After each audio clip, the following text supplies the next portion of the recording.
Oke, Jenderal. Ini sangat menarik sekali untuk dikaji dan didiskusikan ya terkait fenomena munculnya seperti jamur ya yang menyerang Pak Jokowi, dan lebih aneh lagi ya ketika mereka sudah melaporkan Pak Jokowi melaporkan, mereka bilang jolim dan mereka menuduh itu adalah kriminalisasi bagi kami, bagi peneliti. Padahal dia bukan seorang ilmuwan ataupun peneliti gitu.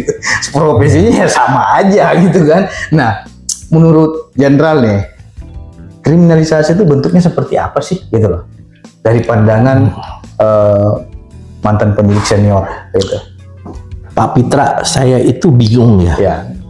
Mereka ini kan mengaku sebagai akademisi. Ya. Dan sudah mendapatkan sertifikat sebagai akademisi kan. Paham nggak sih tentang kriminalisasi? Harus dimengerti dulu ya. Kriminalisasi itu kan untuk perbuatan yang tadinya dianggap tidak tercela kemudian oleh pemerintah dengan berdasarkan undang-undang dijadikan itu perbuatan yang tercela atau yang melanggar hukum, gitu ya? Dipaksakan oleh pemerintah. Iya. Ya. Kemudian yang kedua, dia ngerti nggak sih sebagai peneliti? Emang peneliti boleh kita mengumbar melalui media tentang objek yang diteliti kita yang belum tentu hasil penelitian kita itu benar. Yang membuat kriminalisasi terhadap orang itu adalah dia sendiri. Perbuatan yang nah iyalah. Sekarang saya tanya sama Pak Pitra. Saya teliti sekarang misalnya ijazahnya Rismon. Saya bilang ijazahnya Rismon palsu. Saya ngomong di mana-mana hasil penelitian saya. Waduh. Rismon merasa itu tidak, ya sakit hati nggak dia? Kalau ternyata dia benar lulusan dari Universitas Yamaguchi, pasti dia sakit hati nuntut saya dong. Dengan dia nuntut saya, emang saya dikriminalisasi sama Rismon? Saya yang mengkriminalisasi Rismon dulu. Kemudian Rismon mengkriminalisasi saya kan? Mungkin anggapannya gitu kan? Sekarang kan kita semua banyak hal-hal yang sifatnya masih belum pasti. Tapi disampaikanlah seperti pengadilan rakyat. Apa disangkanya Pak Jokowi tidak sakit hati, tidak malu keluarganya, beliau ya reputasi beliau sebagai mantan presiden. Bagaimana kalau ini terjadi kepada 3 orang ini? Sampai Pak Jokowi sempat pernah bilang saya merasa direndahkan serendah-rendahnya. Ya pastilah, apalagi jangankan Pak Jokowi, saya aja akan saya fight. Iya benar. Karena saya dikriminalisasi. Saya misalnya punya ijazah dari Akpol, bener dibilang nggak palsu. Akpol mengatakan asli. Gugat dong Akpolnya, jangan saya yang digugat dong. Kamu kan bilang, karena saya kan pabriknya. Misalnya ada satu dianalogikan makanan. Makanan itu berasal dari satu pabrik. Kemudian pabrik ini mengatakan makanan ini adalah tidak beracun, ada orang mati. Yang harus dituntut siapa? Pabriknya dong. Saya bilang saya dari pabrik, dibilang pabrik gak beracun, ternyata makanan. Tapi kalau dibilang katanya itu makanan beracun, ternyata makanan saya tidak beracun. Saya akan menuntut bahwa orang yang mengatakan, yang saya mengedarkan kepada orang-orang ternyata makanan tidak beracun dibilang beracun, saya tuntut dia dong, karena saya dipermalukan kan. Ya, jadi harus difahami kriminalisasi itu apa, siapa yang mengkriminalisasi, siapa yang dikriminalisasi. Kalau memang betul penelitian, norma-norma dalam penelitian itu apa yang harus dipatuhi. Mereka berdalih karena adanya laporan polisi. Jadi laporan polisi itulah bentuk kriminalisasi katanya. Apakah itu memang relevan disebut kriminalisasi LP gitu? Ada sebab, ada akibat banyak. Sebabnya dia melaporkan ijazahnya Pak Jokowi di Barreskrim. Kalau ini terbukti dia ijazahnya adalah Pak Jokowi palsu, maka Pak Jokowi yang tidak nyaman melaporkan di Polda terhadap mereka, gugur terhadap mereka tuntutan dong. Tapi Pak Jokowi ini yang merasa tidak senang dan sakit hati dipermalukan ya, ini kemudian melaporkan kepada Polda Metro Jaya, maka ditunggu hasil di Barreskrim. Polda Metro nggak mungkin akan melakukan penyidikan atau penyelidikan lah, objeknya masih di Barreskrim, masih diselidiki kan. Nah sekarang kalau dia misalnya di Polda Metro menjadi mereka yang tersangka, yang mengkriminalisasi siapa? Ya mereka dong. Kenapa mereka melaporkan?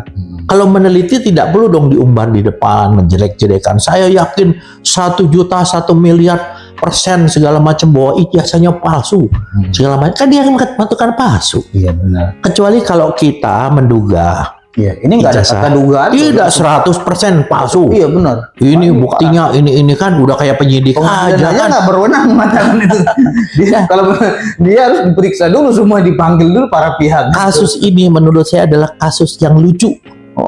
Ya, ini kayak drama Korea dibuat ya sesuatu. Makanya kita ditertawakan oleh dunia luar. Loh, saya ini kan mantan duta besar. Teman-teman saya di forum duta besar Republik Indonesia bertanya juga semua karena yang jadi objeknya siapa? Mantan presiden loh. Presiden itu adalah merupakan representasi dari satu negara. Ya. Jadi orang akan melihat betapa di Indonesia ini kacau. Hukum harus ditegakkan, harus cari kebenaran. Sekarang adalah yang tadi saya katakan, antara kebenaran dan pembenaran saat ini diadukan. Mana yang menang nih? Polisi tidak profesional. Emangnya yang ngomong pernah jadi polisi, pernah jadi penyidik? Orang-orang yang dilapor itu adalah polisi yang berasal dari sarjana. Ya, mereka itu disumpah. Ya, dan hasilnya itu nanti akan diuji di pengadilan. Kalau ternyata hasil yang di Bareskrim itu dari lapor itu ada hasilnya tidak sesuai dengan faktanya, ternyata mereka ini yang menuduh ini dibebaskan oleh hakim, maka ada konsekuensi bagi petugas penyidik maupun lapor. Akan diadakan di sana sidang kode etik. Ya. Kenapa kok kamu bisa melakukan ini salah? Di kejaksaan pasti ada juga dong kalau sampai ke sana. Iya. Logikanya gitu, kita tunggu aja sekarang. Kenapa mesti ribut-ribut lah rame-rame? Sekarang ke kanan ke kiri tambah besar kasus ini. Malu kita mempermalukan diri kita sendiri. Mereka tuh orang-orang yang terpelajar. Tapi mereka membuat negara kita nih jadi heboh.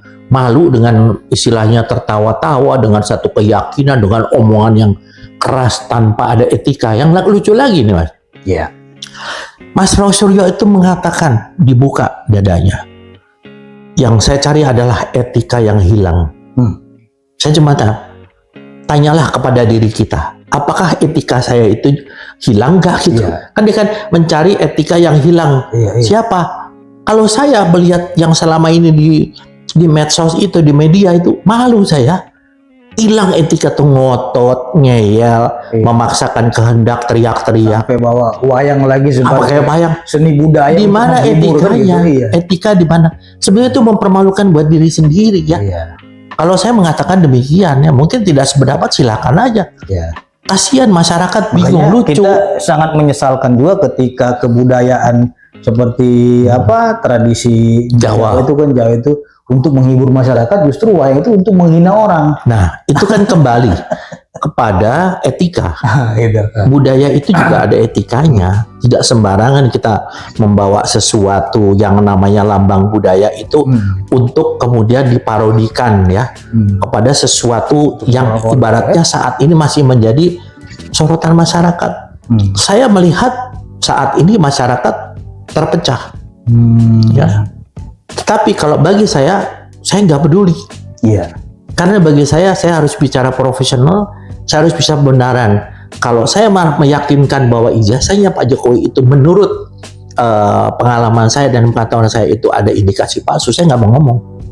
Ngapain saya bela beliau? Kan saya juga sama Pak Jokowi juga, meskipun dulu pernah kenal waktu saya duta besar. Tapi kan kalau memang seseorang salah, buat apa saya bela? Tapi dalam hal ini kan UGM sudah berbicara nih Pak Jenderal. Nah itulah makanya Mas. Jadi mana lagi palsunya gitu? Kita melihat sekarang itu secara logika. Secara logika, kemudian secara normatif, ijazah ini adalah produk daripada lembaga yaitu UGM. Yang bisa menentukan ijazah itu asli atau tidak, secara administrasi itu adalah yang ngeluarin dong. Bukan polisi. Polisi tidak pernah mengatakan seperti uang palsu ya, yang itu BI. BI-nya kan. Nah, kemudian nanti secara hukum adalah di pengadilan. Kenapa mesti takut? Sekarang kan saya yakin mereka itu merasa dengan dikatakan bahwa ijazah ini sudah identik dan otentik ya. Bahkan otentik saja dipermasalahkan. Saya bingung. orang yang mempermasalahkan otentik ngerti bahasa Indonesia nggak sih? Otentik tuh asli.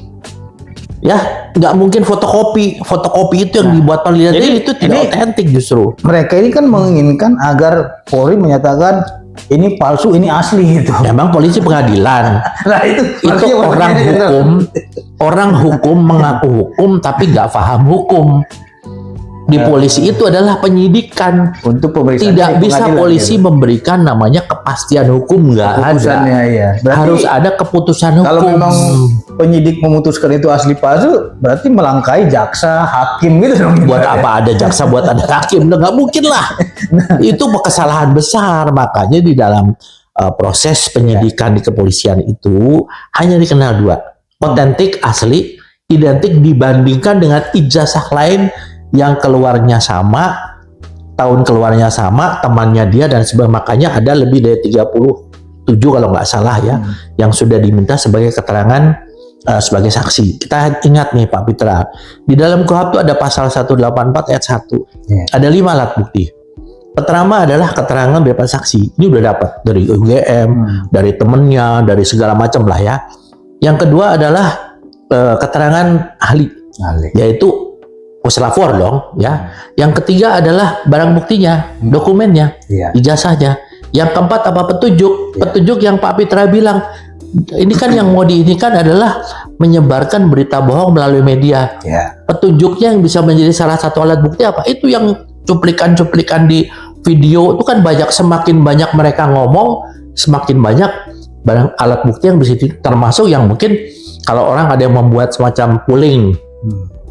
Ya, dari polling dia juga bisa kena. Kan kemarin sempat bicara dia bikin polling. Pasti kan. Berarti kan follower dia sendiri termasuk yang mengomongkan bahwa ini ijazah dibuat di pramuka. Kalau itu tidak bisa dibuktikan bahwa benar-benar ijazah tidak di pramuka, maka dia kena. Iya, karena UGM kan dulu kita yang cetak, itu hasil kita gitu. Apabila memang itu dicetak di pramuka, maka persoalan selesai. Mereka aman semua. Karena otomatis tidak asli dong. Nah, yang ketiga adalah yang lucu lagi, yang kita tinggal nunggu adalah keterangan daripada terdakwa atau tersangka. Tersangkanya kalau nggak hadir terus, nanti begitu dikasih panggilan 1, panggilan kedua, surat perintah buat tersangka, dikriminalisasi. Nah, istilahnya orang, kamu yang menyulut api, kamu yang terbakar. Ini sekarang dia lagi menyulut api nih. Ya, kalau ternyata yang disulut itu adalah bukan bensin atau air, maka aman dia. Berarti itu yang ijazah itu adalah ijazah yang palsu. Oke, ini sangat menarik sekali, Jenderal, karena ini fenomena yang sangat langka ya, ketika memang tidak ada satupun yang mereka percaya, baik dari pihak universitas UGM yang mengeluarkan produk tersebut, ijazah tersebut, dan skripsinya bahwasanya itu adalah produknya UGM. Terus dari KPU juga sudah dilakukan verifikasi sama KPU pada waktu Pak Jokowi mencalon sebagai wali kota, udah 2 kali juga.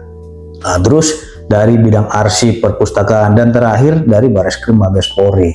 Nah, fenomena yang seperti ini tidak mengakui dan merasa dirinya paling benar itu, ya, apakah bisa dikategorikan sebagai fenomena playing victim dari sudut pandang kriminal? Bisa ya, kalau dikatakan playing victim berarti orang itu kan sebetulnya yang diviktiminasi ya. Dia menjadi victim kan. Nah, terus dia ingin menjadikan seseorang itu jadi victim, tapi dia merasa yang dijadikan korbannya ya, atau playing victim itu. Tapi jangan lupa Pak, bahwa ini ada namanya fakta dengan opini. Kalau orang dihadapkan kepada fakta tapi tetap ngotot dengan opininya bahwa yang fakta yang benar adalah opini, karena opini kan bisa salah bisa benar ya. Maka pertanyaan saya, ada apa?